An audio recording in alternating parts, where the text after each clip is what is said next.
kakampihan na ang pinakaugat ay ang katiwalian. Basta nyo ang kalagayan ng ating kababayan. Ang daming-daming hikao sa buhay at kabuhayan. Ang daming kriminalidad, gawa ng katarungan. Sa tuwing bubuhos ang ulan, baha agad sa lansangan. Huwag nyo sana kalimutan na kayo ang nilagay ng taong bayan para kayo po magsilbing nilang kamay. Subalit na bakit nagtatanong ka, pansin-pansin ayon sa halit na ginhaway, hirap sakit ang binibigyan na ang realidad. Hayag na yan ngayon dito sa ating bansa, may malawakang korupsyon. Hindi nga barya-barya, umabot na ng trilyon. Kaya ang taong bayan ay sumisigaw ngayon.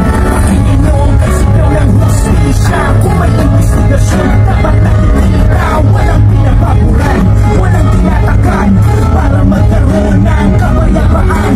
Ang tingin ng bansa'y sumisigaw ng malakas. Dapat ay hindi pinipilit ang batas.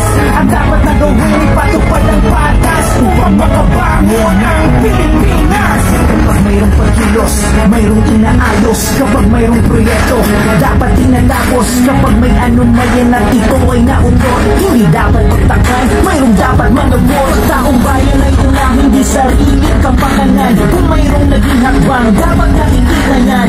Hindi mabuting nakatago, naghihintay ang bawat Pilipino sa resulta ng pagdinig sa kaso.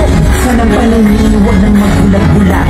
Hinggan ang hinain, huwag nang magbinibingilan. Natupagin ng gawain, bibulsan ng sinaman. Kababayan ang unang, hindi ka pabayaan. Huwag niyo pong masamain, bukos ay tanggapin.